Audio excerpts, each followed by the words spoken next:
Today, we are meeting again to discuss some of the various tax strategies or credits. Essentially, what this weekly call is about is we try to find those deductions, deferrals, and exemptions that allow us to utilize more of our money that we'd otherwise be paying in taxes, usually to help grow our business, produce jobs, and to overall increase our net worth and our wealth. Today, we have some guest speakers with us. We have Kevin Churn, we have Philip Anthony, and Chad Wold. We're very grateful to have you guys here. If you wouldn't mind maybe taking 30 seconds to a minute each and just giving a little background, a little history of who you are, and then, of course, we'll dive deeper into that as we get going. Chad, if you want to go ahead and get started. Sure. My name's Chad Wold. I'm in Whitefish, Montana. I'm an attorney, and I've worked with Kevin Churn for a number of years. I was growing a national law firm in 15, 16 states. And Kevin has a lot of experience in growing companies in his own national law firm. So he's worked strategically with us over the years, and he and I are working very close together now, implementing the same strategies with companies that are looking to grow, that have hit head walls, and need solutions for their problems on pretty much every plateau that we have a solution for that we haven't seen. So always here to help if anyone's looking to grow their business. Very exciting. And I think that we have some mutual clients that we're working on right now with the other webinar series that we have on Friday with the Deferred Sales Trust. And it's kind of interesting that this client is from Utah, of all places. So bringing it all back home, right? Yeah, exactly. Very good. Very good. Now, anyway, Kevin, if you want to jump in and tell us a little bit about yourself. Sure. Kevin Churn. I'm based out of Chicago. In fact, I'm about a block and a half away from Wrigley Field. If you haven't been there, I'd highly recommend that.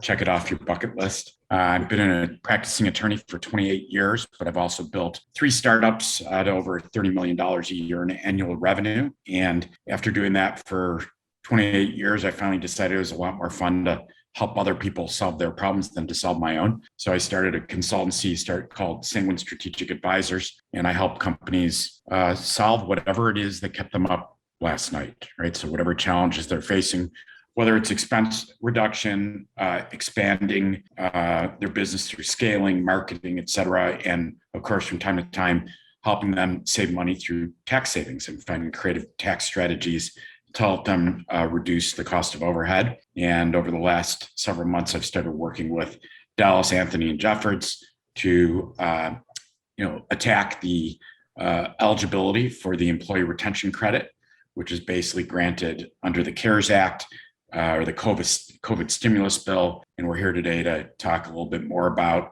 how most small businesses under 500 employees are actually eligible for their employee retention credit, which is something totally separate from the PPP money you may have received. But there's a lot of misinformation that has been going around to companies around the country by their tax advisors or payroll companies, advising them that they're not eligible for the employee retention credit. And we're here today to dispel the myths around that. Very good. We're happy to have you. Thank you so much, Kevin. Anthony, Philip Anthony, if you might give us a little intro into yourself, your background, where you're from, and why you're here today. Sure. Thank you. My name is Philip Anthony. Like you said, I am a tax attorney right outside of Jackson, Mississippi, in a smaller suburb, Flowood, Mississippi. We, like Kevin just said, I am one of the partner at Dallas, Anthony, and Jeffords. And we work with businesses really across the country. I think right now we're at about 47 states where we have clients, mostly business owners, to do some income tax planning, as well as tax controversy cases kind of every now and as needed. And like also Kevin was talking about, today we're going to be speaking mostly about the employee retention credit. It's certainly changed. It's ever shifting. And so we'll talk about how it kind of was amended and expanded for the initial CARES Act, which was a massive bill. It's kind of easy to get lost in how much money was created for small business owners and individuals across the country because of COVID. And so we're just taking a look at it because there's a really large opportunity there that we don't want to go missed. Well, very good. And I know that you guys have presented, or you have prepared a presentation for us today, and that's going to be very helpful. some of the viewers might ask for a copy of that afterwards. You can be at your own liberty to distribute that as needed. If you wouldn't mind, I'm going to go ahead and allow sharing on my screen. And let's go ahead and jump right into this. We're going to have several more people joining us throughout the meeting. I'll mute them as they come in. But then maybe in around 20 minutes from now, we'll open it up for more of a panel discussion to review what you've presented and for everyone to ask questions so they know when and how this might be a right fit for their clients. All right, screen. And we almost have coast to coast with us today. We at least have the 4 time zones. We have Mike Burnett in Tennessee. Is that correct, Mike? No, I'm in Pensacola, Florida. Adam's up in Tennessee. Well, Florida is a little bit even farther to the coast. And then, of course, on the other side of the states, we have Simon Hayes out of California, right, Simon? That's right. Coming at you from Colombia. Colombia today. Very nice. Glad to have you. So that's a little bit farther than California, though sometimes I do feel like California is a different country, but Colombia definitely is another country. So thanks for calling in today. That's right. We'll go ahead and let Kevin and Philip take the bull by the horns and tell us some of the help us demystify the employee retention credit. I know that, in fact, it wasn't just earlier this week, yesterday, Memorial Day. I was talking to some employers and they're like, well, I don't think I'm eligible. And so this is a very current topic. I'm glad that you guys are here to kind of help demystify it a little bit. Yeah, thanks. There is a lot that certainly needs some explanation, and this presentation gives a lot of the nuts and bolts, and then we can get into, with the question and answer, some specific situations, because like Kevin was talking about, and as is usually the case, this is going to be a facts and circumstances. A lot of the time, you look at the facts and circumstances surrounding the business and whether or not some of these COVID-related regulations have hindered the business and kind of the impact that it's had on it. But what is it? So the employee retention credit was initially created in the CARES Act, which I believe was maybe one of the largest bills ever created, certainly as far as a relief provision, a disaster relief in history. But it was created, and a lot of individuals chose the PPP route. And they were presented with the employee retention credit on one side, and then the payroll protection program loans that were fully forgivable on the other side. And they said, I think I'm going to go with the PPP loans. So it kind of went overlooked in a lot of ways. But the purpose of the employee retention tax credit was a refundable tax credit that's paid for qualified wages in order to promote these businesses keeping employees on payroll. Very similar as far as its intent as the PPP. But it created in order to keep people on payroll and have that paid out, and then it would be a refundable tax credit on that payroll event. Now, taking a look at going to the next one, it initially came about because the CARES Act was initially created and started to go in effect. And then on December 27th of 2020, there were quite a few sub-acts as a part of the Consolidated Appropriations Act, as this here, the Taxpayer Certainty and Disaster Relief Act, that amended and also expanded the CARES Act. One of the things in particular that it amended and expanded was in relation to the employee retention credit. Now, before, you had to pick one, like we just were talking about. You had to say, all right, I'm going to either have the PPP or the employee retention credit. You couldn't have both. They were oil and water. But then afterwards, they said, no, you can certainly do that. We'll kind of get into the actual treatment of how they correspond with each other. But they said, no, you have to, you can certainly utilize both, but you just can't double dip. Now, Philip, I mean, isn't it wonderful how our government sometimes, at the very end of the year when people are on holiday, on vacation, whatever. I mean, we're talking December 27th. What a wonderful day, right? Yeah. They change everything all up on us. You said oil and water, but now they can go in conjunction with each other. How difficult is it for CPAs and tax individuals and business consultants and individuals like yourself to stay on top of all of this stuff? Well, 2 days after Christmas, I was reading, tax legislation, and drinking a lot of coffee because it can get a little tedious. But it is incredibly important to keep up with these, because any of these changes can impact and have impacted all of my clients. It would be incredibly. Well, and just so that you know, the audience that we have today, we've got, I think, 4 CPAs in the room, 3 or 4, 5 financial advisors, and some business consultants. And so all of us are very interested in what you have to present. Sure. Sure, I hope so. There's a lot of good stuff. But Well, and I would also add that it's funny because a lot of the business owners that I've spoken with about the employee retention credit, first of all, the most common response is, what's the employee retention credit? I already got my PPP money. In other words, a lot of business owners don't even understand that there's a difference between PPP, or they thought that because they got the PPP, they were not eligible for the employee retention credit. Which used And a to lot be of the thing, business right? owners, yeah, those are two different things. And we're going to go into more detail about how they interplay with each other. But I would say a huge percentage of the folks that I speak with have spoken with their accountant, and their accountant says, oh, you didn't qualify for the employee retention credit. And we're going to go into a little bit more detail about what are some of the reasons that people are being told that they don't qualify for the employee retention credit, and why you may want to take a little deeper look. And even if you are an accountant and you even may be able to file amended payroll tax returns, why it might make sense to work with a tax attorney in going ahead and executing a strategy to get the employee retention credit for your client. I think that's maybe the biggest reason why we're all here today is those that maybe have thought that they weren't eligible. As you mentioned, maybe they can take a little deeper look and find out that quite possibly with some of the recent changes and everything else, and with a tax attorney who can actually validate and support some of this stuff, how they might be able to move forward with this strategy without it being an aggressive move because of all the documentation and everything else, right? Yeah, that's a great point. And we definitely aren't going to be convincing anyone. If you said, you know what, COVID didn't impact me and I just absolutely don't qualify, not every business is going to qualify for it. All we're trying to do is show you that there's a very real likelihood that maybe this second phase, and we'll talk about how the ways that business qualify. The second one applies to more people probably than and what all goes along with. But along with the fact that they said, you know what, you can take the PPP loan and also the employee retention credit. It also changed a few other items, include at the end of December of 2020.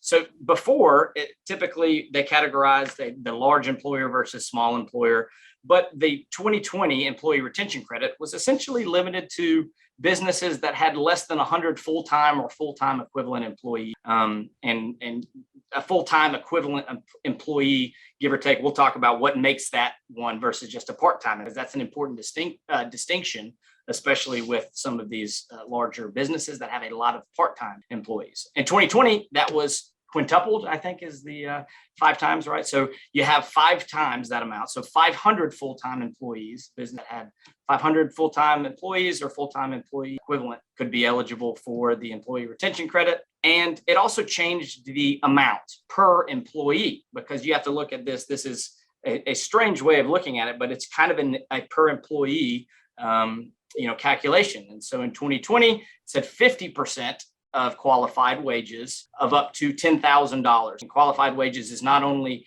the actual amount paid to them, and it is also includes certain health expense, but 50%. So I think there's an important area to make a distinction.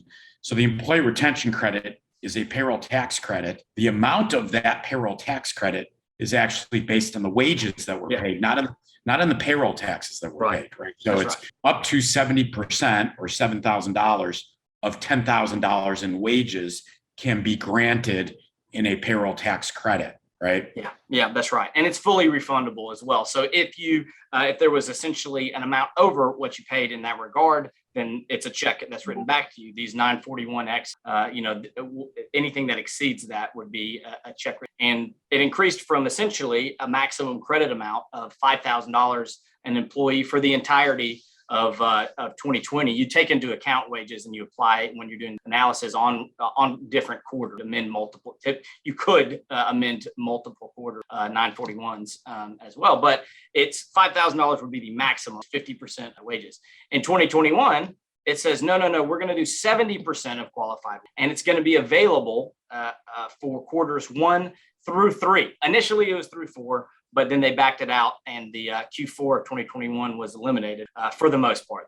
For the most part. So that means that 70% for each quarter of up to $10,000, that's $7,000 per employee per quarter. So the maximum amount that you would be able to receive as a business owner for the eligible employees and the eligible wages would be $21,000 as a maximum. So it'd be $26,000 if you maxed out the tax credit in 2020 and 2021 per employee, which you can see definitely can impact as it goes. So who qualifies, right? Typically, and this is where a lot of the confusion lies, is that with the PPP loan, there was only the qualification essentially of a reduction in revenue and gross receipts. Now, that's definitely the easiest way to qualify, is if your business experienced a reduction in gross receipts, which would be in 2020, it would be 50%, and in 2021, it's 20%. So a significant decline in gross receipts is one part. Now, essentially, you can get this only from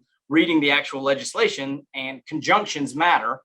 Conjunction, Schoolhouse Rock would certainly approve, or is a critical component, because it says either a decline in gross, or completely separate from that, you can qualify if the operations of your trade or business were fully or partially suspended during any part during that calendar quarter as a result of a government order, state, local, federal, COVID-related government order that limited commerce, travel, or group meetings due to COVID-19. Now, that gets into a lot as far as what that means. And essentially what we've deemed as the nominal impact test is what the full or partial suspension is what we're talking about. And we're going to be discussing a lot of different examples provided by the IRS in their notice, and which is not authority that you can rely on, but as a lot of you know, but it still gives us a look into how they're applying the law, what the intent was, and a good set of guidelines to go off of, and whether or not we consider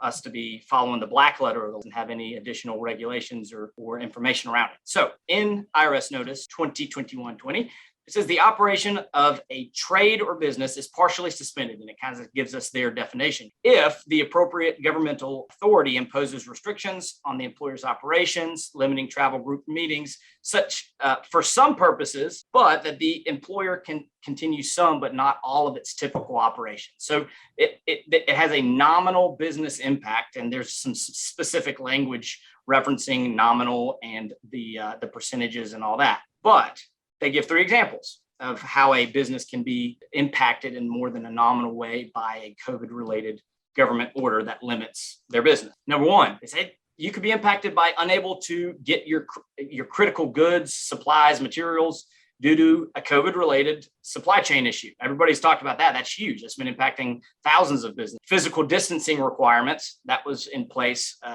for a long time. That limited your customer or your client capacity inside of your business in more than a nominal way. And then it just gives out the flat out examples of their default of 10% or more of your business operations or services were limited or suspended, and even a number. So those are the 3, and we can just take a look at a couple of each of those 3, starting with the unable to procure critical goods or material due to supply chain issues. So right directly in the notice, it says if the facts and circumstances, which are critical, of course, to taking a look and seeing if any business applies, are the facts and circumstances, do they indicate that those businesses' operations were suspended fully or partially as a result of the inability to receive those critical goods? If the supplier was required to suspend their operations due to a COVID order, and you as a result cannot receive those critical goods, you have slower job sites, you're losing jobs if you're in the construction industry, or you can't, you're not growing at the rate that you can, but just because you simply can't get your hands on some of those goods or supplies, or if even if you can, if it had more than a nominal impact, it's still, just because you have to modify your operations doesn't mean that, and you can get those goods doesn't mean that you can't do it in a successful way. And so you've been impacted in more than a nominal way. And I'll interrupt you here, Phil. Yeah. I mean, this is an area where, when I talk to businesses about the employee retention credit, this is where the light bulb kind of goes off, because if you just ask them, well, how did COVID or how did government shutdowns affect your business? Pretty much every business has a story about, even if it didn't specifically say you need to shut down your business, right? No one can come to your store or your place of business. A government order or a shutdown did impact their business in some way that was more than nominal because their suppliers were impacted and they were unable to do business in the same way. Or they had customers that would normally come to the store or come to an office space to visit them, and all of a sudden they're not able to meet with them. And if you think about the employee retention credit logically, right? Let's just be pragmatic for a moment. The intention behind it was to give a stimulus, encourage businesses to keep employees hired on, right? And provide them with a credit, some stimulus money that can be spent on hiring people and otherwise growing their business. And so even if their business grew, they say, oh, my business grew by 20% in revenue. And then I ask them, well, how much would it have grown had it not been for the shutdowns that impacted your business? Well, they say, well, I might have grown 40%. And so COVID did impact your business in more than a nominal way. It just didn't impact your business in the first part of the test, which requires a reduction in revenue. No, you had an increase in revenue, but you did have more than a nominal impact on your business operations due to a government shutdown. Right. And then typically, just as far as whenever we're discussing the client and how COVID impact, typically starts with how did it impact your business? And they start talking about all the ways that it did, because that's a lot of times, COVID impacted everybody, it seems like. And then you can find more often than not, you can say, well, did you know that this restriction existed, or this one, or this one, or this one? Doesn't have to be just so, it doesn't have to be on federal, but on the floor. Industry specific regulatory agencies that are requiring you to act in a way, that are mandating some changes that your business has to adapt. And this is certainly one of them. I mean, even through October of 2021, a majority of, federal ports, ports at a lot of major locations had restrictions on these barges that it basically had to stand outside of or sit outside of the port for about 15 days before they could even offload it. And that was due to a COVID-related government order. You can't, get your critical goods and supplies, and it's hindering your business. This is an example that's given that shows that you impacted. Another one that we're certainly familiar with, physical distancing requirements that's mentioned by the IRS specific guidelines. So example number one of that would be, and there are a couple of examples that are outlined that they give. This one's specifically a restaurant. So this one is the most, clear cut. Of course, their business was fully or partially suspended because it said employer F, which is a restaurant, must close its restaurants due to on-site dining because of that government related COVID. But it can still, do drive-through or delivery or carry out. So obviously on-site, being inside or outside, it's all shut down. That part of the business was suspended. They were partially due to COVID-related distancing requirements. It says So that Phil, it was more I'm than a gonna nominal impact. Mhm. I'm gonna ask you a softball question here. So Yes. All right, good. what if the restaurant's gross receipts grew by 20%, even though they couldn't have people in on-site dining inside the restaurant? Now, would that still be considered likely more than a nominal impact? Yeah, that's a good question. So if you look at this example, can you show me where they've included the gross receipts of this business? It's not mentioned because it's not a part of this part of the, and that's one of the biggest misnomers about this, is that you have to include both of them when the or separates very clearly as far as either a decline in gross or you were fully or partially suspended. This specifically, employer F had this restaurant partially because obviously in-room dining is going to be more than a nominal part of their business. Same facts as example number one, but they said, okay, let's open it up a little bit more. And they said during this period, they are allowed to operate only outdoor sit-down dining, right? So they can do outdoor dining and they can do carry out, but no indoor. Does that still mean that they would qualify under this test? Well, yes, it says it very clearly. Their operations are considered partially suspended because under the facts and circumstances, more than a nominal part of their business were suspended due to this government order. It takes it a step further in the next one as well and says, okay, so what about if they have indoor dining available, outdoor dining available, and carry out of it, but they still had, and this is a really critical one, they still had physical distancing requirements that meant that these tables had to be 6 feet apart, people had to be 6 feet apart, and that space is lost. And that was more than a nominal area of their business that was suspended due to a COVID-related government order. In this situation, they also that it substantially changed the occupancy allowance. Yeah, that's right. I mean, instead of being able to fit 100 customers in, now they could only do 75 Who knows? And so it was more than a nominal part, and that allows them to qualify as well. Yeah, and just to be clear here, I'm going to call Philip out here for plagiarizing from the IRS because he did not write this hypothetical. This came directly from IRS Notice 2021-20. So this is the IRS's hypothetical and answer to the hypothetical. This is not something that Philip has made up. Yeah, definitely not. So that was one of them. Another thing that it mentions is it gives that actual percentage. So specifically 10% or more of your operations or services were limited. And they even say, which is so strange to me, that there is a clear decline in gross receipts, right? That is one of the ways you can qualify.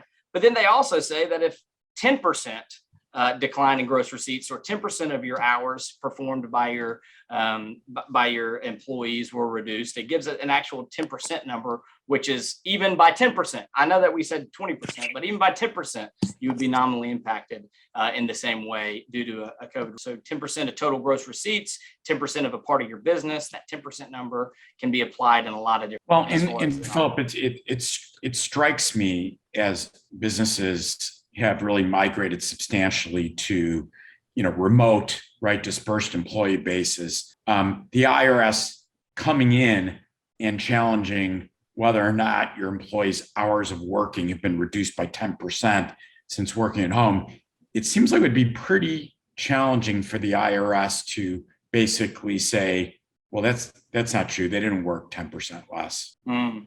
Yeah, and specifically, this isn't a requirement on all of the ways that you could actually qualify as far under the nominal business impact test, but it is just an example that it gives. And specifically, I believe that this one was in relation to even if you were an essential business, because we get that as a question a lot of. No, I was deemed an essential business. I was still operational. That doesn't matter. Was your business fully or partially? It gave this specific. Yeah, and there's no language in here that says essential or non-essential businesses. Right. It's saying all business. Right. That's right.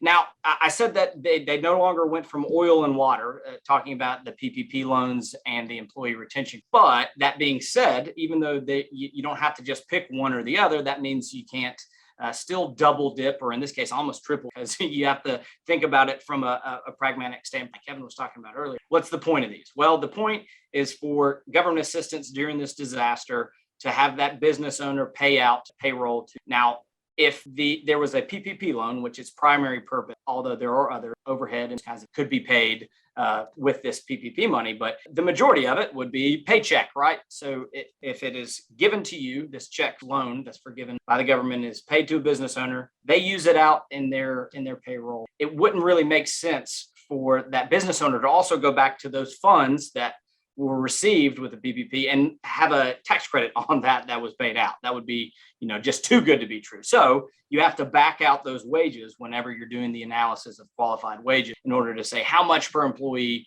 would we be eligible for. You can't use those funds, which it's easy to take a look at it, especially if you filed a forgiveness and had that forgiven.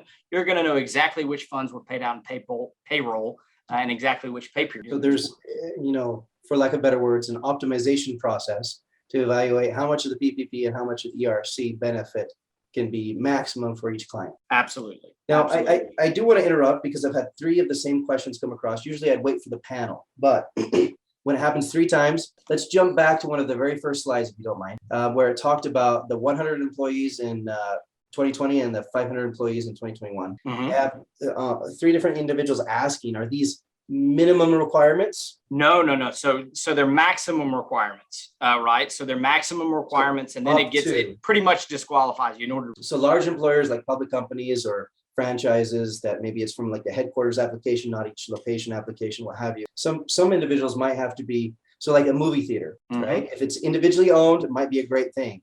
If it's part of a very large franchise and it's the headquarters of the franchise and they're looking at the entire everybody, maybe not, right? Well, Okay. maybe. And that's going to depend on who's their typical employee. Is it going to be a full-time or full-time equivalent employee, or do you just have 1,000 employees that don't meet that requirement, and you still only have technically 150 full-time or full-time employees within you do still qualify. So it is important because we had one. I just met with the franchise owner. He owned dozens of Sonics, right? And he met the requirements, even though it had significantly more than than just the number of employees, the blanket number, full-time employees. So I think, one of the big things here is that at first glance, some people may not think that they're eligible, but the Right. encouragement we're trying to give is that there's more than one way to skin the cat, and there's a variety of different ways that they might be able to prove eligibility. The employee one, that one slide there, and then of course, if you go forward, what was the test? What was that called? The nominal? Yeah, it's what we deem the nominal business impact test. So either a significant decline in gross receipts or your business was impacted in more than a nominal way by any COVID-related government. Which I think most people are accustomed to, the decline in business or the decline in gross receipts, but the other methods that also make them eligible, because it's not an and, it's an or, Right. might be something that would cause them and each employer to maybe take a second look at that. Exactly. So what is a full-time employee equivalent? Basically, the IRS suggested, and that was in the regulation, all the accompanying documentation that goes along with the CARES Act, said we're just going to use the same section of the tax code that discusses the Affordable Care Act and the requirements behind that. It says more than 30 hours a week, average hours a week of service per week, rather, or more than 130 hours of service during the month. And so you can take that, divide that, and figure out full time. Now, along with that, of course, aggregation rules are going to apply here, and that can be a double-edged sword, right? Because here are four really of the largest ways that the aggregation rule applied to the employee retention credit and claiming that. So first of all, fully or partially suspended, right? So this is a good way, because that means that if you have a sushi restaurant and you also have a construction business and they're unrelated, and one of them qualifies under either of those, then both of them are going to, under the aggregation, all of them treated as the same in that regard, which can be a really good thing. Now, the backside of that is the next point, which is 100 or 500 full-time employees. If you're going to aggregate multiple businesses under the aggregation rules, then some employers may be excluded and say, yep, you got too many employees for this to be as beneficial as it could be. And so that would be a negative way that the aggregation. Also, it determines the maximum credit amount per employee, and also the significant decline in gross receipts. Your restaurant did really terribly, but your construction business made more money, then you'd still qualify under the significant decline in gross receipts test. So there are definitely rules that you need to apply to determine whether or not the employers would be treated as an aggregated, group under those rules. That's right. So typically, this is what the process looks like for DAJ, for my law firm, is that we will have an engagement. We get all of the necessary, we collect the data, essentially do the analysis, do the processing, essentially work up the 941s, 941X, and then we send it to the client for review and approval. Typically, after that is filed, there will be about a 180-day average turnaround. That's going to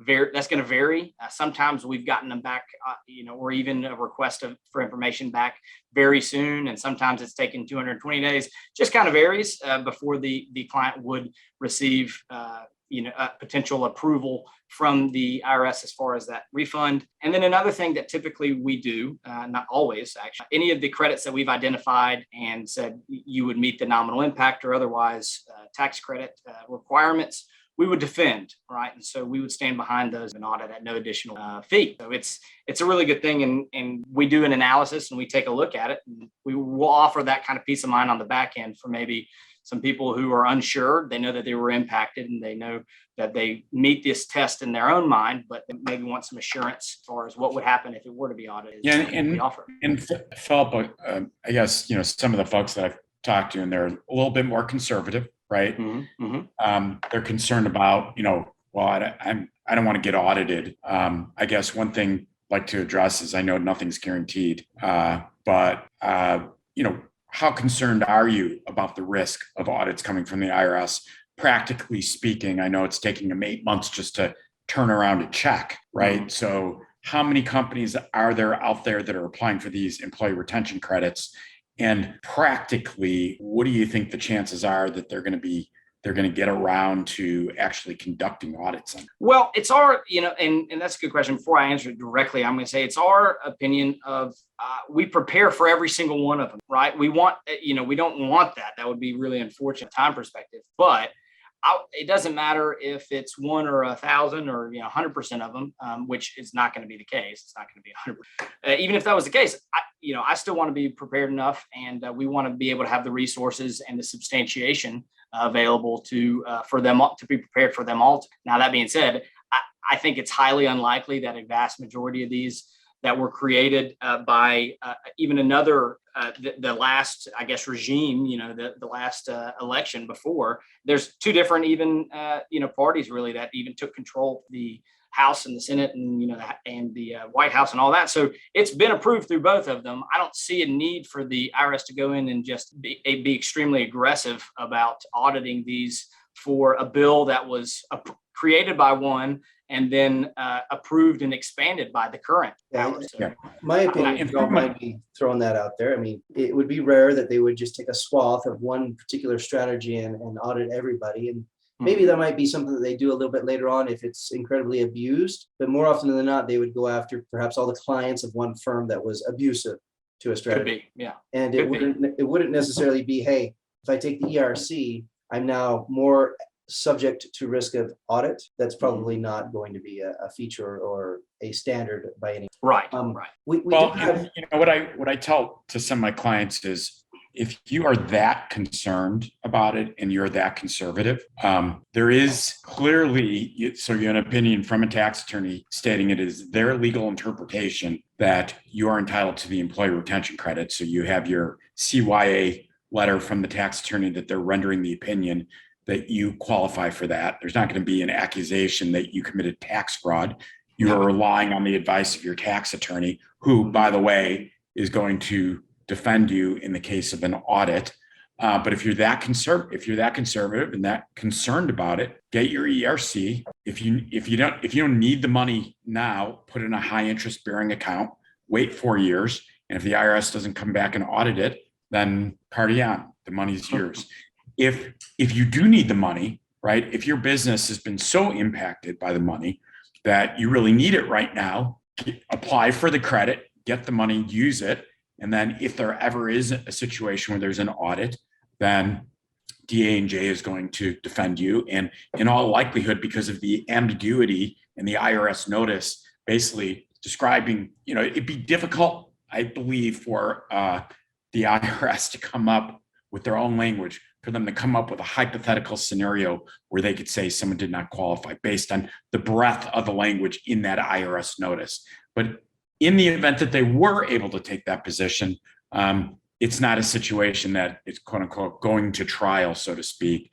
It's DA&J negotiates a settlement and you've got a repayment damage. Very good. Now, for purposes of time, because we don't want to cut some of our panelists out of some of their questions that they might have and everything else, let's identify how you guys are a little bit different than other people out there offering support and assistance for the ERC. I think you mentioned one, I don't think that most people here caught that, is that DAJ actually provides an opinion letter that they are eligible, that a client, should you go through the analysis and the process and this whole process and timeline that you have here, they actually end up not only with the proper documentation and paperwork and the application and everything else, but a legal opinion letter that they are eligible. Is that correct? Yeah, that's exactly right. That's exactly right. Kevin, do you have anything to add on that? I mean, that's a lot of people just don't do that.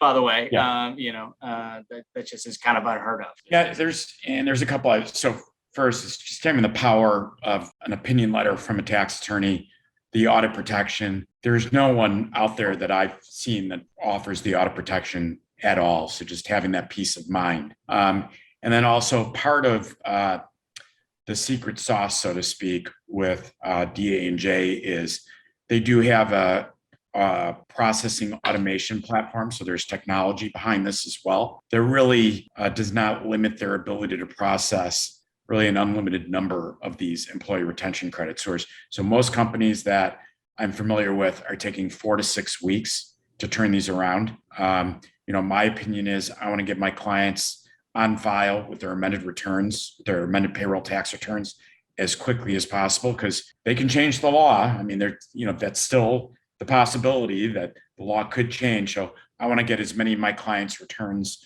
on file as quickly as possible. And again, DA&J, from my clients, it's been 48 to 72 hours has been traditionally the turnaround for the analysis and the opinion letter.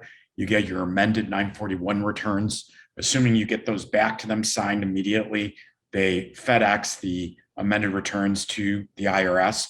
So literally start to finish, the entire process can be done in 3 to 5 days, and you can get them on file. And I would also say for those of you who are accountants on this call, right, there is a reasonable interpretation that most small businesses under 500 employees are eligible for the employee retention credit. For those of you who have advised clients that they do not qualify for one reason or another, I would have at least some type of concern about one of those companies coming back later and making, stating you advised me incorrectly, right? I'm going to make a professional liability claim against you because you told me I didn't qualify. And there's an arguable position why I did qualify. Again, having the strength of a tax law firm who's rendering an opinion stating that they're eligible, it does give you a level of protection in a couple of different directions. Okay, well, we've only got maybe 10 to 15 minutes left. So let's go ahead and open up to some of the questions. I've got a list of questions here, but let's let some of these individuals unmute themselves. Also, we have Josh Birmingham. Josh, do you mind opening up your mic and telling us where you're calling in from? And Kelly Klusman from Lenexa, Kansas. Brian Newton, Mike Burnett. Sorry, how are you? I'm calling in from Dallas. From Dallas, very good. Now, just giving you a free open mic for a second, Josh. Can you tell us a little bit about what you do? Yeah, I'm a trial lawyer in the state of Texas, friend of Chad Wall. Been good friends for probably, 10 years, and did a lot of cases together. He sent me some information on this about 2 weeks ago, and I've gotten to know Kevin through that period of time. And just kind of been good to get, when you first hear about it, it's like drinking from the fire hose, like anything new. So it's been a really good rundown for helping me to understand just what's at play here, how it all fits, and really broke it down for me in an easier way to help me be able to tell my clients about it. Absolutely. They say it takes 7 times for someone to really learn something. They also say that there's the, amongst professionals to really be an expert, there's the 10,000 hour rule. And so even though all of us here on this call, we might be considered professionals in our own right for certain things, we rely on those that truly have over 10,000 hours in one given area to help us and ensure that we do it correctly. And that's the level of professionalism that we have in sharing information and having calls like this so that we can better understand how to serve our clients everywhere. So thanks for jumping on the call. Mike Burnett, do you have any questions about the ERC as presented by DAJ? No, well, I do have one question.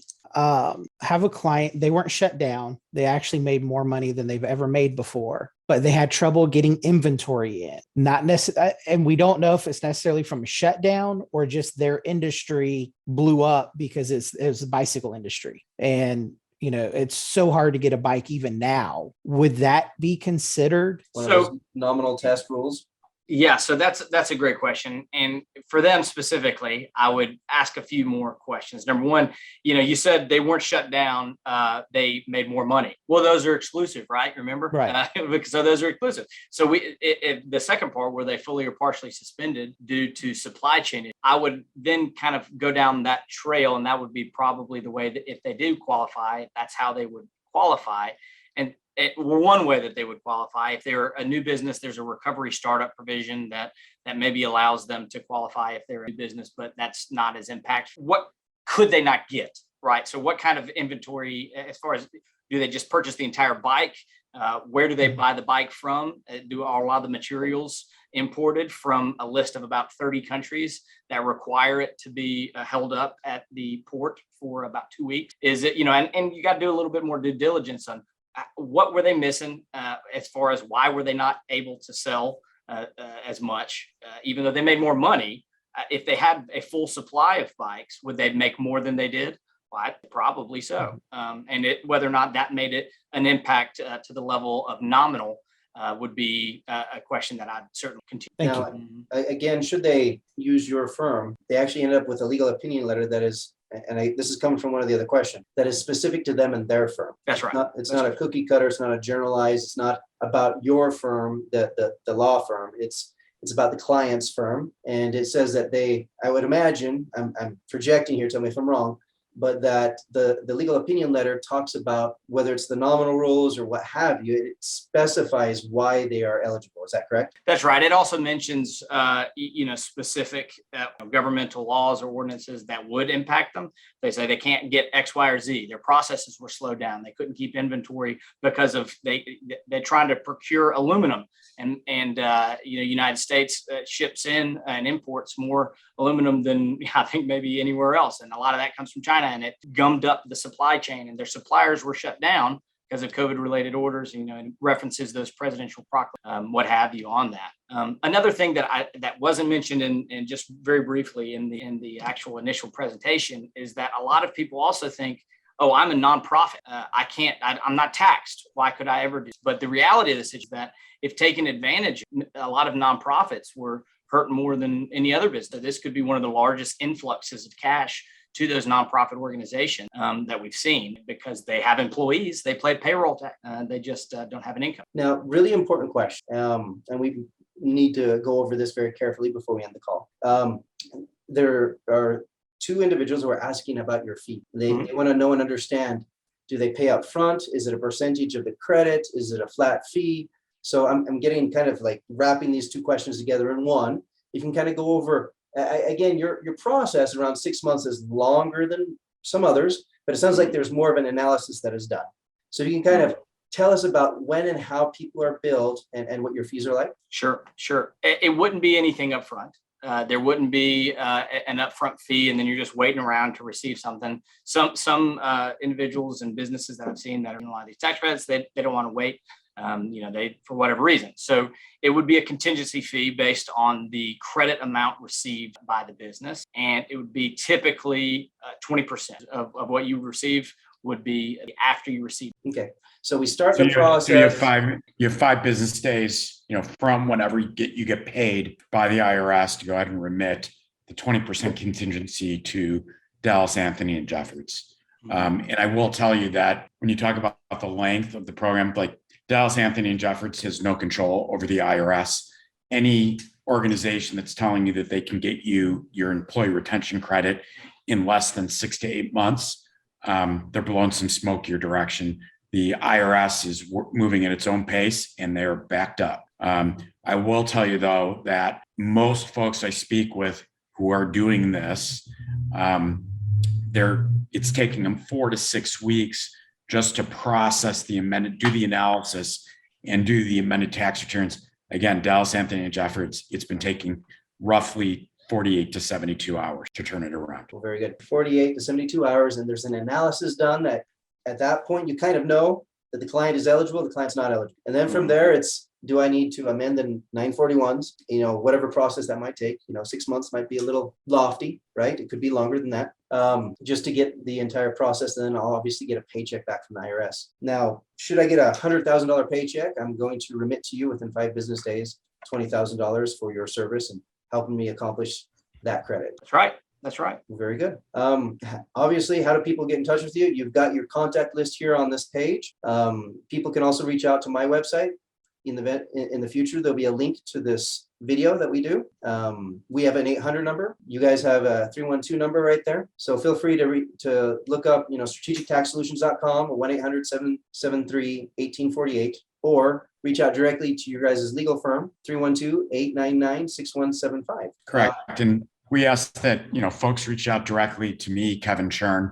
It's kevin@bizheadlaw.com or 312-899-6175. Philip's busy doing the analyses on these and turning around the amended 941. So my role here is primarily to handle client communications, unless there's a specific nuanced tax question that needs to be addressed, in which case I can send it along to. Yeah, so the bulk majority of most people that come through the door essentially should come through Kevin, in the sense that Kevin can identify that this can be something that definitely we should take down the process with Philip and his team. Yep. All right. Well, very good. Awesome. Well, Thank you, Jake. Appreciate you guys. Thanks for coming on the show today. Any final questions before we all jump off? We have 2 more minutes, or we can just close down early. So just to test the audience, Brian Newton, can you unmute your mic? What's going on, Jake? Hey, how do we know who is eligible for the employee retention credit? Jake, you know, every time I'm going to reach out to you and then reach out to the experts. That's what I'm going to do. That was way too flattering of a response. My goodness. How about Adam? Can I put the spotlight on you? How do we know when somebody may or may not be eligible for the The retention two question test: business experience more than 20% reduction in gross receipts, or operations of the trade or business are fully or partially suspended during the calendar quarter. You were taking notes. You were probably taking. I try to take notes anytime. Very good. Very good. I got one last question, and I think you answered it, but I missed it. If the company has more than 500 employees, they're either not eligible or they eligible up to 500. So at that point in time, it shifts into a different categorization of employer, and the available credit amount significantly reduced of what type, if there are 500 or more full-time. So is that something that it's beneficial for those clients to still pursue this way, or do they need to contact somebody else? We don't typically do that. We can take a look, and there may be a misnomer about what they think is a full-time employee versus not. And we'd still be more than happy to take a look if they're, but it's not something we readily. Thank you. Very good. Great questions. Thank you, Kevin, Philip, Chad, everyone else for joining us. Again, on the website and on the YouTube channel, we'll be reposting this. And in the future, should you need to reach out, we have that contact information. We'll make it available in our forum as well. All right. Thanks again, everybody. Thank you. Have a great day. Thanks. See ya.